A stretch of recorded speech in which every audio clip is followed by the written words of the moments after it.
내 이름은 케이타. 올해 30인 회사원이다. 이번엔 멍청한 내 전 부인의 말로에 대해서 얘기해볼까 한다. 3살 연하의 아내인 쿠미코와는 2년 전에 결혼했다. 평범하게 친구로부터 소개받아서 만났고 평범하게 결혼해서 특별한 문제 없이 평범한 결혼 생활을 이어나가고 있었다. 원래 나 혼자 일하고 아내가 집안일을 보는 식으로 업무를 분담했지만 언젠가부터 아내는 밖에서 일하고 싶어 했다. 애가 있는 것도 아니고 생계에 도움이 되는데 마다할 이유도 없어서 바로 허락했다. 아내는 낮에 옷가게에서 아르바이트를 시작했고 집안일은 둘이 분담하기로 했다. 그치만 이로 인해 아내의 본성을 깨닫게 될 거라고는 생각도 못했다. 맞벌이를 시작하고 몇 주 후 지금 어디야? 일하고 있지. 왜? 요즘 청소를 너무 안 하는 거 아니야? 맞벌이 중인데 어쩔 수 없지. 그 정도는 당신이 해줄 수 있는 거 아니야? 난 더 이상 전업주부가 아니라고. 그건 아는데 이건 해도 너무하잖아. 당신이 최근에 청소기를 얼마나 쓴 건지 알아? 그런 걸 누가 일일이 기억하고 다녀? 제로야 제로.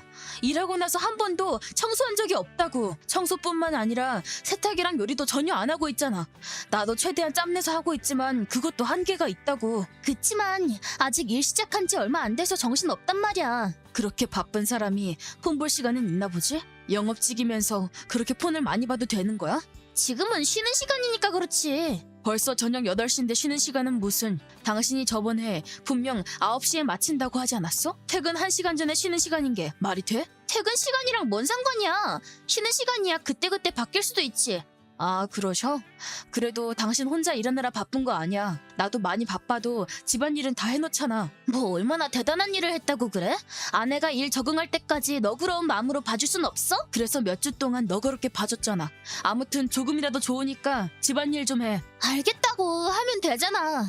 그치만 오늘은 퇴근하면 늦으니까 당신이 청소해줘. 이렇게 맞벌이를 하면서 집이 난장판이 되기 시작했다. 아내가 집안일에 손 하나 까딱 안 하기 때문이었다. 본인은 바빠서 여유가 없다고 주장하고 있지만 그다지 신빙성은 없어 보인다. 아마도 일 마치고 나서 술이나 마시러 다니지 않을까 싶다. 결국 나 혼자 집안일 대부분을 다 하고 있는 실정이다. 지금 생각해보면 맞벌이 하기 전엔 어떻게 아무런 문제 없이 지냈는지 미스테리다. 게다가 문제는 집안일뿐만이 아니었다. 아내는 일을 시작하고 나서 신상 옷이나 액세서리를 사기 시작했다. 본인과 일할 때 꼭 필요하다곤 하는데 그렇다고 해도 너무 많이 산다. 그래, 옷 사는 것도 다 좋다고 치자. 그치만 곧 월급날이지? 근데 왜? 생활비에 좀 보탰으면 해서. 아직 신참이라서 월급이 그렇게 많지도 않아. 그치만 공짜로 일하고 있는 것도 아니잖아. 전기세랑 난방비 정도는 낼 수 있는 거 아니야? 그치만 가게에서 입을 옷값이랑 회식비랑 이것저것 돈 나갈 때가 많단 말이야. 좀만 더 기다려줘. 아니 그러면 맞벌이 하는 의미가 없잖아. 생활비 보태려고 일하고 싶었던 거라며. 진짜 남자가 쪼잔하게 굴지 좀 마. 지금 딱히 사는데 문제가 있는 것도 아니잖아. 경제적으로는 문제 없을지 몰라도 체력적으로는 힘들어. 두 사람 목 일하는 내 입장도 생각해줘. 그렇게 힘들면 가사 도우미라도 부르면 되잖아. 전부터 이용하던 곳이 있으니까 거기 연락처 알려줄게. 맞벌이 하면서 생활비가 더 나가버리다니. 이게 무슨 경우야? 잠깐만, 전부터 이용하던 곳이라고 했어?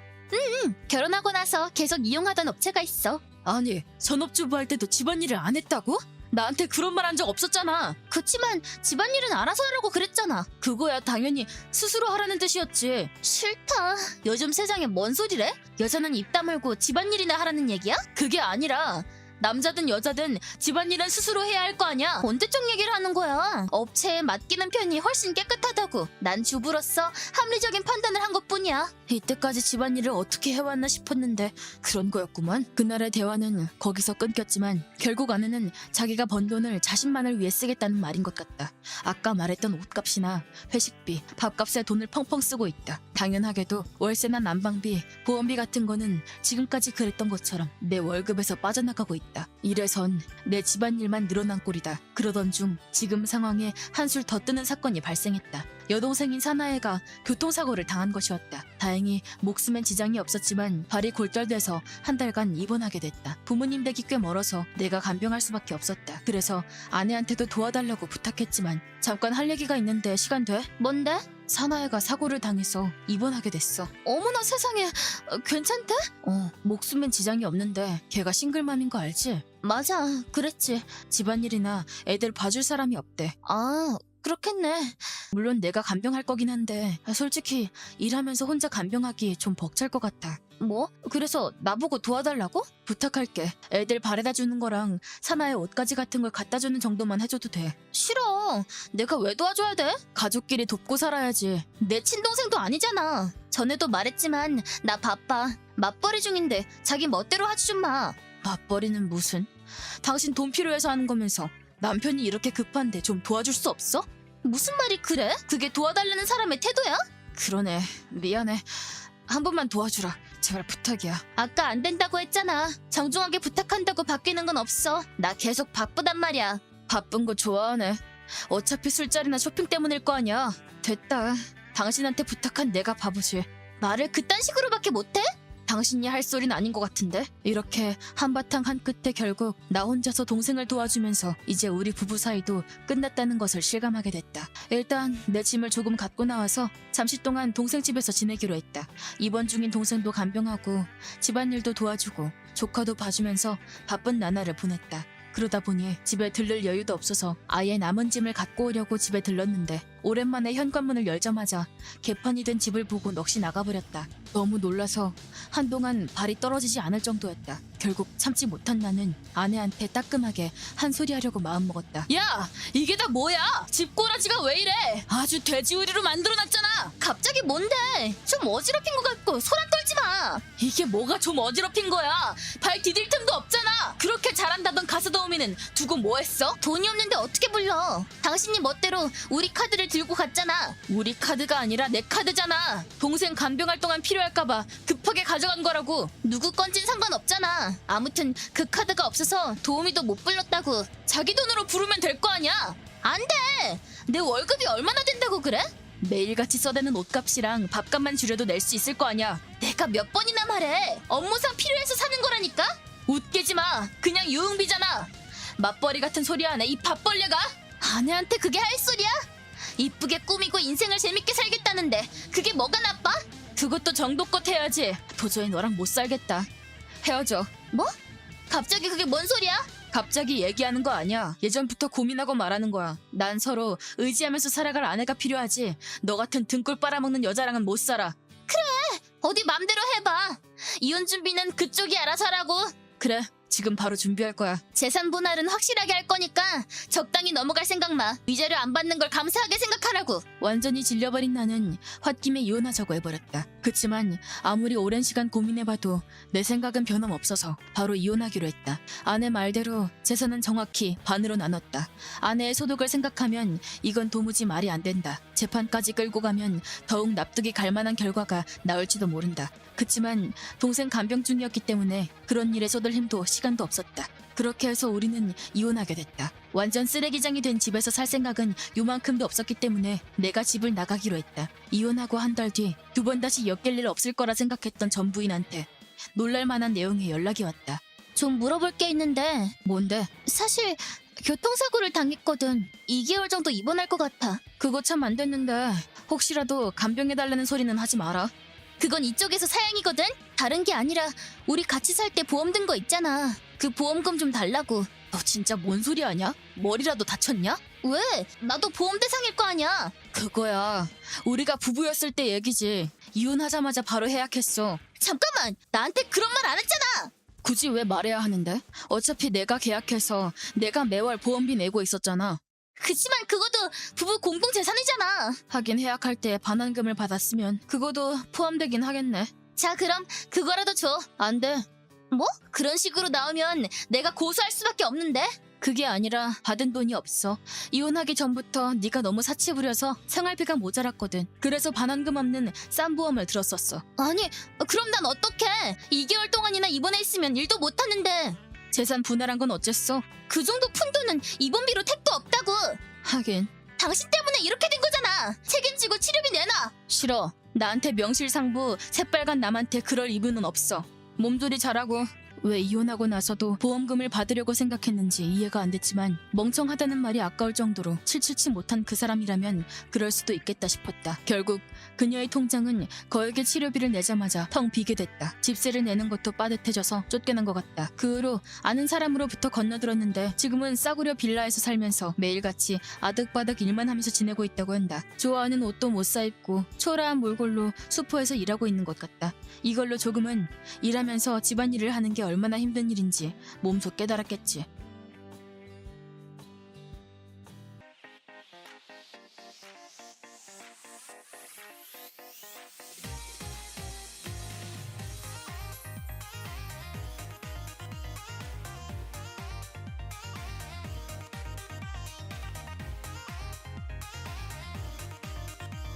내 이름은 마미, 32세 주부 겸 회사원이다. 오늘은 내가 시어머니에게 극대노했던 썰을 풀어볼까 합니다. 동갑 남편 카츠 이사와는 결혼한 지 7년 차에 사이도 좋다. 이제 곧 6살이 되는 아일이라고 하는 딸도 있어. 일하랴 애 키우랴 바쁘지만 나름 행복한 결혼 생활을 보내고 있었다.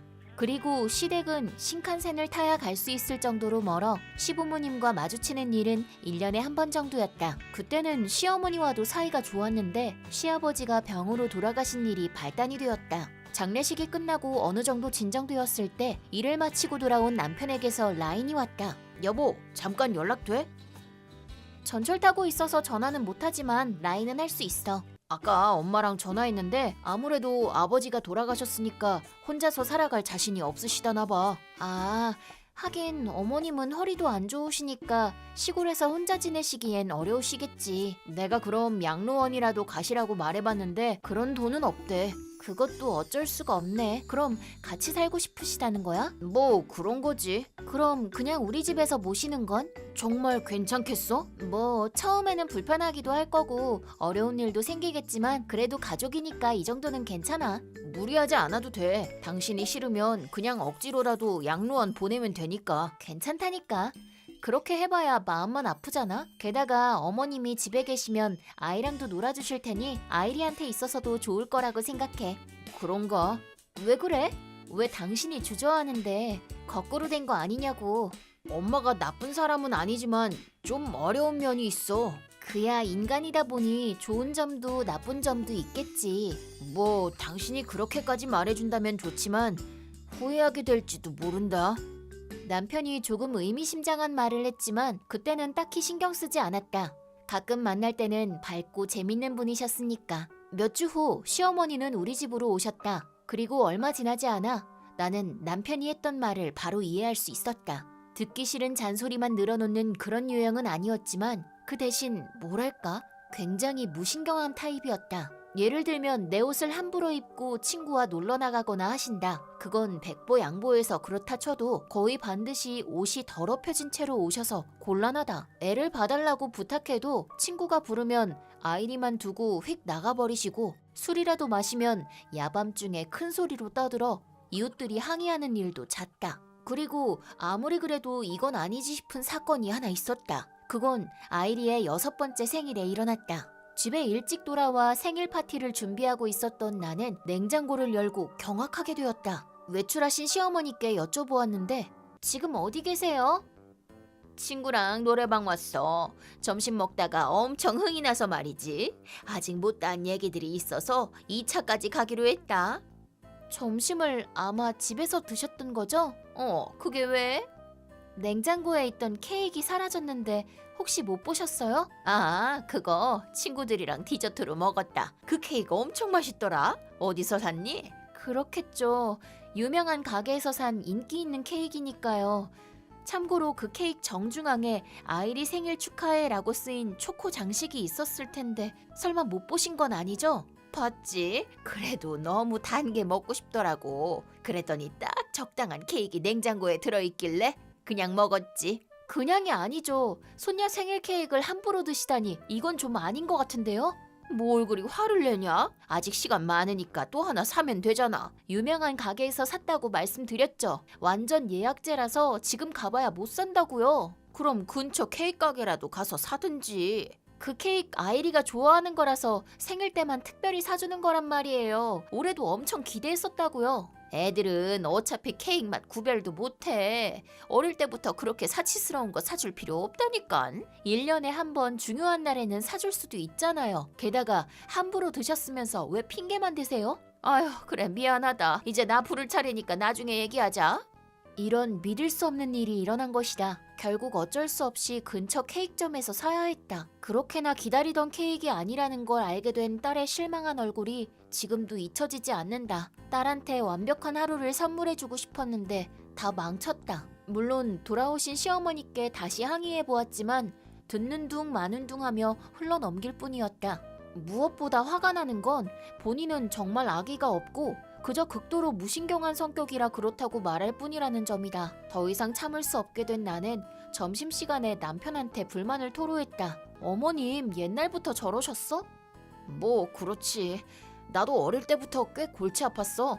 친구가 와 있어도 알몸으로 돌아다니질 않나. 처음으로 여자친구를 데려왔을 때도 여자친구가 앞에 있는데도 나한테 너는 얼굴을 안 보는구나 이런 말도 했었지. 와 진짜 결국 그게 계기가 되어 나도 차이고 끝났지 뭐. 그러고 보니 얼마 전에도 아이리가 삐져 있길래 왜 그러냐고 물어보니까 어머님이 아이리한테 넌 못생겨서 나중에 고생 좀 하겠다 라는 말을 하셨다는 거야. 애한테 할 말인가 그게? 정말 화가 치밀어 오르더라. 나이도 들었으니 좀 나아지지 않았으려나 싶기도 했는데 전혀 바뀐 게 없네. 그냥 당신이 하는 말 들을 걸 그랬어.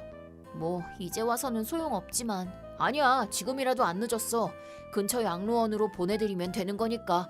근데 돈도 없으시잖아. 부담스럽긴 해도 우리가 내는 건 힘들긴 하겠지만 어떻게든 되겠지. 그 제안도 망설여지긴 한데 그래도 안 되겠어. 아무리 그래도 가족이니까. 근데 이대로면 당신이 스트레스 때문에 더 힘들걸? 나는 오래 살아온 만큼 내성이 있으니까 괜찮지만. 아니야 괜찮아. 게다가 우리가 돈을 내드리면 아이리의 미래를 위한 저축도 못하게 되잖아. 그건 그렇지. 힘들긴 했어도 여태 꽤 모아왔으니까 이 기세로 뭘 하고 싶어 하든 다 지원해줄 수 있도록 해놓자. 정말 미안해. 이렇게 나는 시어머니와 공존하는 길을 선택했다. 뭐 딱히 나한테 일부러 해를 끼치는 것도 아니고 익숙해지면 된다고 생각했기에. 그러던 어느 날 시어머니는 친구들과 보름 동안 여행을 갈 거라면서 휙 나가버리셨다. 그리고 그 후로 2, 3일 동안은 스트레스 없는 날을 만끽했지만 생각해보니 여행 갈 돈은 대체 어디서 나신 거지? 라는 의문이 들었다. 평소에는 나와 남편 돈으로 노시니까 어떻게든 되겠지만 보름씩이나 여행을 갈 정도의 돈은 들인 적이 없다. 저축도 거의 없다고 하셨고 연금도 그렇게 많이 받지는 않으실 텐데. 지갑에서 꺼내간 흔적은 없었지만 왠지 모르게 불안한 예감이 들어 집에 있는 서랍을 열었다. 유감스럽게도 내 예감은 제대로 적중했다. 이 시점에서 떨릴 정도의 분노를 느꼈지만 우선은 가해자의 변명을 들어보기 위해 시어머니께 연락했다. 어머님, 여행 중에 죄송한데요. 잠깐 연락되세요? 뭔데? 짧게 말해라. 보름씩이나 여행을 갈 정도면 돈이 꽤 많이 드셨을 텐데 그 돈은 어디서 나셨어요? 그리고 서랍에 있던 체크카드가 사라졌는데 아시는 거 없어요? 아, 그러고 보니 말하는 걸 깜빡했네. 친구가 그렇게 따라오라고 막 강제로 데려가려고 했는데 돈이 없어서 말이지. 그래서 조금 빌린 거야. 조금이요? 지금 은행에서 통장 기록을 조회해보니 벌써 거의 50만 엔 이상 잔고가 줄었는데요? 그렇게나 많이? 아이고 전혀 몰랐네. 참 여행하다 보면 돈 감각이 사라진단 말이야. 웃을 일이 아니잖아요. 그보다 비밀번호는 어떻게 하셨어요? 넌 비밀번호는 거의 다 아이리 생일로 해놓잖니? 너무 알기 쉬워. 그런 것들만 제대로 기억하시나 봐요. 어머님, 그 체크카드 명의가 누구 명의인지 보셨어요? 봤지? 아이리 이름으로 돼 있더구만. 맞아요. 그 돈은 아이리의 장례를 위해서 조금씩 모아둔 돈이에요. 그렇게 쉽게 쓸 수 있는 돈이 아닌 건 알고 계시죠? 장례를 위해서라니? 어차피 그거 쓰려면 10년은 더 남았잖아. 또 모으면 그만인 거야. 그리고 말이야, 전부터 생각했는데 너 그거 과잉보호야. 자기가 쓸 돈은 자기 스스로 버는 쪽이 더 좋은 거야. 그렇군요. 끝까지 그런 태도로 나오실 거면 저도 다 생각이 있어요. 각오하시는 게 좋을 거예요. 글은 최대한 정중한 말을 골라서 썼지만 내 화는 이미 정점에 달해 있었다. 바로 남편에게 알렸더니 이번엔 남편도 격분했다. 그렇게 우린 시어머니에게 그대로 갚아주기로 했다. 우리는 마땅히 해야 할 절차들을 밟았다. 그리고 지금쯤 아무것도 모르고 관광하고 있을 시어머니께 최후 통첩을 보냈다. 어머님, 슬슬 돌아오시는 게 좋을걸요? 에? 무슨 소리니? 아직 4일밖에 안 됐는데? 보름 후에 갈 거라고 했잖아. 당장 안 오시면 도망으로 간주될지도 몰라요. 도망? 방금 전에 경찰에 신고했어요. 어머님이 돈을 훔쳐가셔서. 아니 잠깐, 농담하지 마렴. 우리는 가족이잖아. 돈 아니라니 그게 말이 돼? 농담하는 걸로 보여요? 가족 간에도 도난은 성립한다고요. 못 믿어오시면 서류 보여드릴까요? 적당히 해라. 어딜 시어머니한테 건방지게. 부끄럽지도 않니? 손녀 돈을 훔치는 사람한테 그런 말 듣고 싶지 않네요. 하여튼 이미 피해 신고서는 제출했으니 여행하고 있을 때가 아니에요. 알겠어. 돈은 돌려줄게. 그니까 고소는 취하해주렴. 돈 없으시다면서요? 남편이 현금으로 모아둔 게 꽤 있거든. 내 방 옷장 안에 있으니까 내가 쓴 만큼 가져가렴. 그런 돈이 있으시면서 손녀 돈에 손을 대셨어요? 정말 말문이 막히네요. 그래, 미안하다. 하여튼 이걸로 된 거지? 맞지? 아니요, 안 돼요. 고소 취하는 안 할 거예요. 돈도 됐어요. 아니 왜? 어쩌라는 건데? 정 그러시면 한 가지 조건이 있어요. 뭔데? 그 돈으로 양로원 들어가세요. 그리고 2번 다시 저희와 엮이지 말아주세요. 사실 시어머니가 어디에 숨겨둔 돈이 있지는 않을까 하고 전부터 의심스럽긴 했다. 시아버지는 꽤 성실하게 살아오셔서 한 푼도 안 남겼을 리가 없었기 때문이다. 그렇기 때문에 경찰에 신고를 하고 그걸 토대로 캐물었더니 예상대로 자백한 것이다. 참 무신경한 주제에 잔머리만 굴리다가 그런 꼴을 당하다니. 그 후 시어머니는 곧장 집으로 돌아와 현관 앞에서 울면서 사과하셨다. 하지만 나나 남편이나 이미 참을 때까지 참았기에 용서할 수 없었다. 결국 시어머니는 현관 안으로 들어가지도 못하고 나와 남편이 정리해둔 짐을 건네받고서는 이미 등록되어 있는 양로원으로 쫓겨났다. 다시 마주칠 생각이 없으니 시어머니는 그곳에서 고독한 여생을 보내게 되겠지. 집에 있을 때와는 다르게 멋대로 행동하는 것도 허락되지 않을 테고.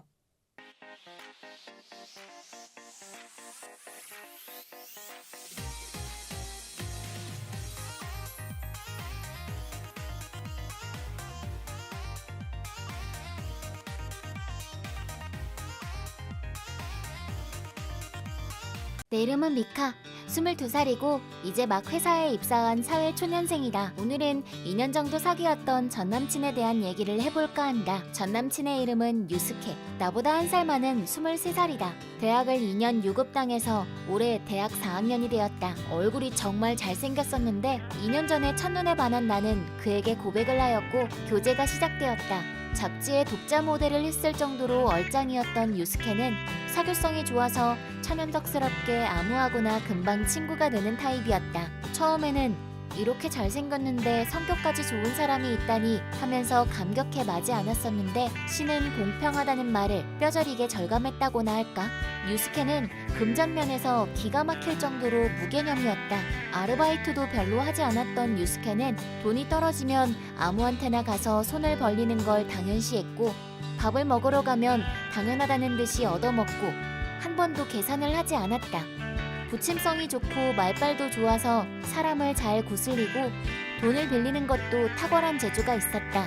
자기보다 먼저 취직한 나에게도 돈을 달라는 일이 많았는데 내가 먼저 반하고 먼저 좋아한 죄로 몇 번이나 돈을 빌려주게 되었다. 미카, 저기 있잖아. 나 부탁할 일이 있는데. 설마 또 돈 얘기야? 역시 나의 여친. 아마 이 세상에서 네가 나를 제일 잘할 거야.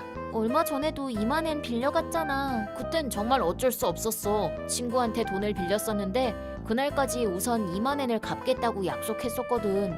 우선이라니... 그럼 빌린 돈이 그것보다 더 많다는 거야? 아마도 그럴걸? 날이면 날마다 갚으라고 난리치는데 난 언제 빌렸는지도 잘 기억이 안 나. 그게 무슨 소리야. 그래봤자 뭐 친구끼리 빌린 돈인데 뭐 여유 생기면 갚으면 되지 뭐. 아무리 친구라고 해도 그렇게 생각 없이 돈을 빌리면 안 되지. 계속 그런 식이면 네 곁에 남는 사람은 아무도 없을 거야. 그런 걱정은 붙들어 매. 내 인기를 몰라서 그래? 나 같은 인기남이 혼자 남을 리가 없잖아. 그렇게 자만할 일이 아닌 것 같은데. 너도 그렇게 불만이 많으면서도 나랑 헤어질 생각은 없지? 너도 모델로 스카우트 될 정도로 잘생긴 남친 놓치기 싫잖아. 그건 그런데... 걱정하지 마. 빌린 돈은 꼭 갚을 테니까. 내 돈도 돌려줘.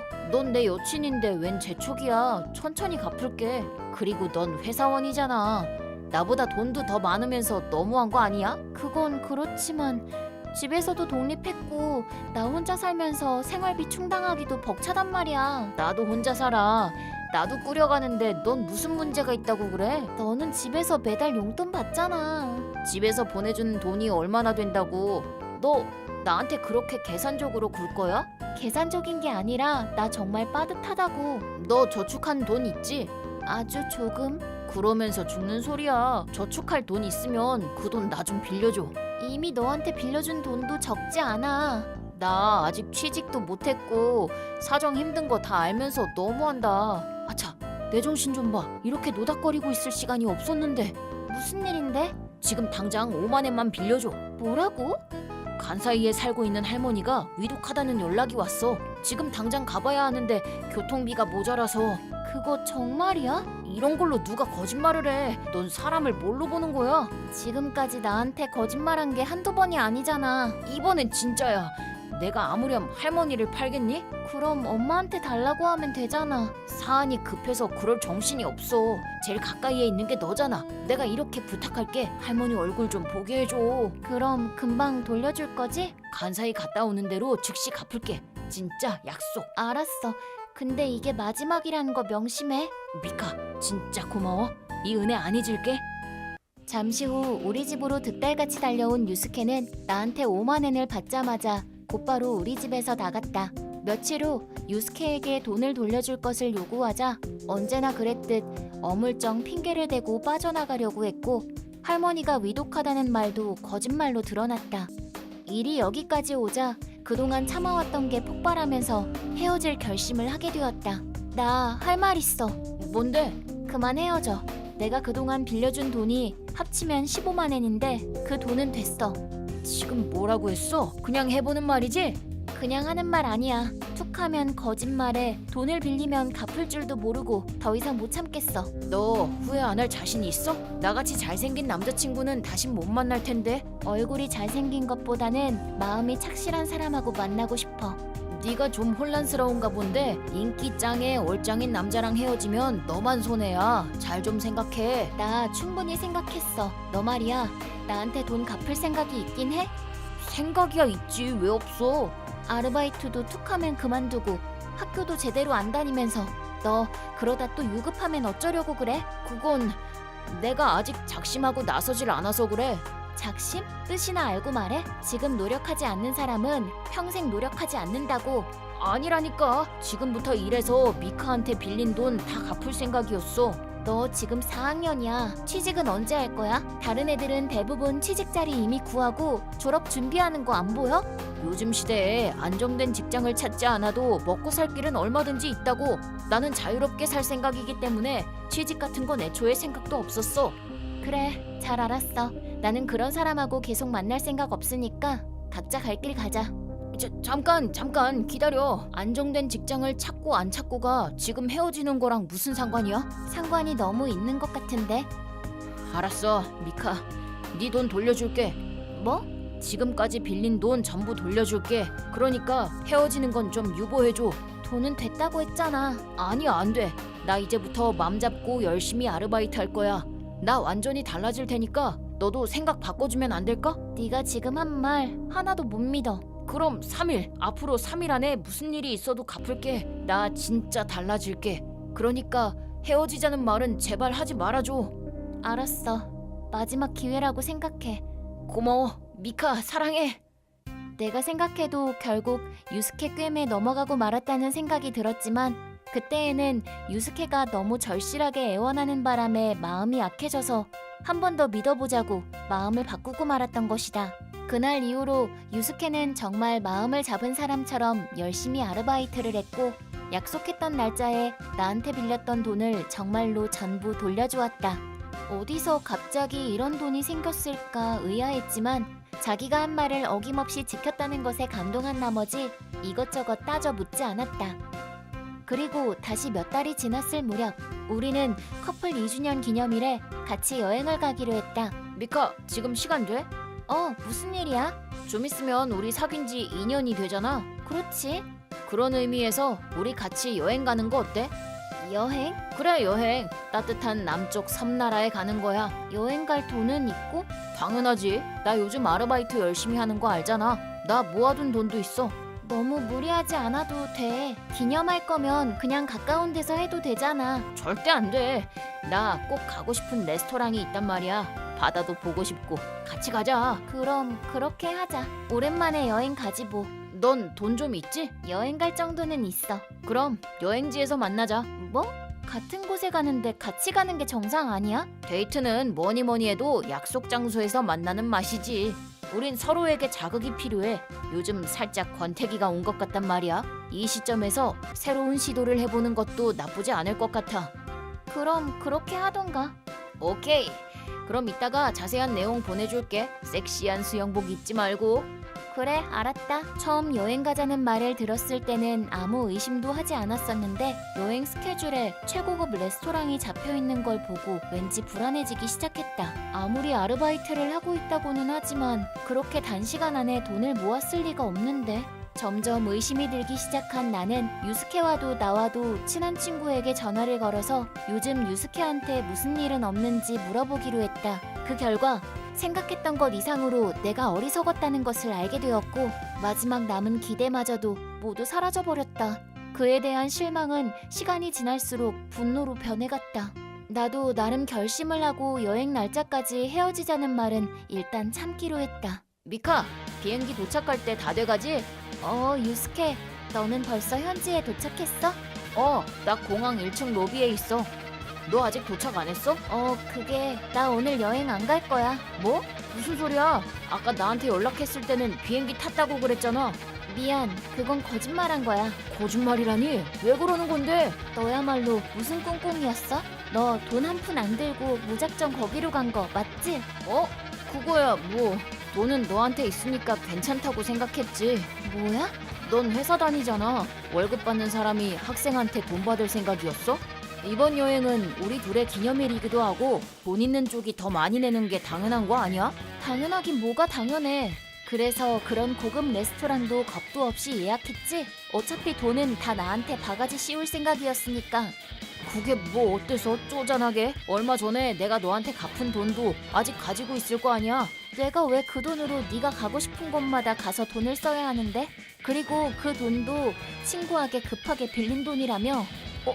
그걸 어떻게... 맘 잡고 아르바이트 한다고 말하면서 돈이 모자라면 남한테 빌리는 버릇은 여전히 못 고치잖아. 너 그렇게 자랑하는 많은 친구들한테 대체 얼마나 빌렸었는지 알고는 있니? 그게 한 20만 원 정도? 100만 원이야. 네 친구들이 다 기억하고 있다고. 100? 그 돈도 언젠가는 다 갚을 거야. 그 언젠가가 대체 언제야? 너처럼 금전 감각이 없는 사람은 처음 봤어. 그렇게까지 말할 건 없잖아. 네가 빌린 돈이니까 당연히 나하고는 상관없는 일이니까 그건 접어두자. 내가 하고 싶은 말은 헤어지자는 거야. 그게 또 무슨 소리야? 약속도 제대로 못 지키는 남자하고는 더 이상 만나고 싶지 않아. 나는 오늘 너한테 프로포즈 할 생각이었어. 멋진 야경이 보이는 레스토랑에서. 계산은 여자친구에게 돌리면서 거기서 프로포즈하는 정신 나간 놈은 세상에 너 하나일 거다. 아무리 그래도 반은 내야 되는 거 아니니? 내가 그런 돈이 있을 것 같아? 그럼 그딴 프로포즈도 하지 말라고. 호텔이며 돌아오는 비행기 값도 전부 나한테 내게 할 작정이었지? 당연하지. 나는 가진 돈이 없는데. 어이가 없어서 말이 안 나온다. 나 돈 없어. 이 한마디면 주변에서 알아서 척척 해결해 줄 것 같아? 사람은 서로 돕고 사는 거잖아. 난 너한테 도움받은 적이 한 번도 없는 것 같은데? 그럴 리가. 나하고 사귀는 것 자체가 너한테는 행운이고 은총인데 너한테 돈 쏟아부을 바에는 콧바에 가는 게 나아. 오호, 뭘 그렇게까지 막 나가고 그러실까? 아무튼 너 빨리 여기로 와. 일단 만나서 얘기해. 너무 말이 안 통해서 소름 끼치려고 해. 나는 이제 네 여자친구가 아니니까 거기까지 너를 만나러 갈 일은 없을 거야. 진짜 왜 이래? 호텔도 이미 다 예약해뒀단 말이야. 당일 취소면 수수료도 물어내야 한단 말이야. 내가 알 바 아니야. 네가 내면 되잖아. 나는 숙박료 미리 너한테 준 걸로 기억하는데? 그때 그 돈이 숙박료였어? 그렇게 말하면서 줬을 텐데. 나는 네가 나한테 용돈 주는 걸로 생각하고 다 써버렸는데. 넌 정말 구제불능이야. 너 같은 거 약도 없어. 그럼 이제 나보고 어쩌라는 거야. 숙박료도 없고 비행기 값도 없어. 나 이제 어떻게 집에 가냐고. 아직 남아있는 친구가 있으면 부탁해보던가. 어떻게 이래. 정말 안 올 거야? 앞으로 다시는 나한테 연락하지 마. 오늘부로 너하고는 끝이야. 우리 2년이나 만났어. 정말 지우고 싶은 인연이야. 그럼 잘 먹고 잘 살아. 미카, 나는 아직 너 좋아해. 부탁이야. 여기 와서 제발 계산 좀 해줘. 미카. 통화를 끊자마자 곧바로 유스케 연락처를 차단하고 완전히 끝내버렸다. 유스케는 닥치는 대로 이 친구 저 친구에게 연락을 해서 오키나와에 와달라고 필사적으로 매달렸지만 당연히 아무도 가지 않았고 돈도 없으면서 예약했던 호텔에 가서 숙박을 했다고 한다. 다음날 결국 집에다 울고불고 사정해서 부모님이 데리러 갔다는 얘기를 친구들을 통해서 들었다. 그런 후에 유스케는 불량한 태도가 문제가 되어 아르바이트도 잘렸고 대학교도 제대로 마치지 못하고 결국 자퇴를 하고 말았다고 한다. 지금껏 친하게 지내왔던 친구들도 유스케의 불성실한 태도에 질린 나머지 결국 유스케 주변에는 아무도 남지 않게 되었다. 혼자 살던 아파트에서 나와 부모님 집으로 들어간 후 아르바이트도 하지 않고 은둔형 외톨이가 되었다고 한다. 이제 나하고는 상관없는 사람이지만 언제가 되었든 금전 개념을 올바로 깨우쳐서 제대로 자립한 어른다운 어른이 되었으면 좋겠다고 진심으로 바란다.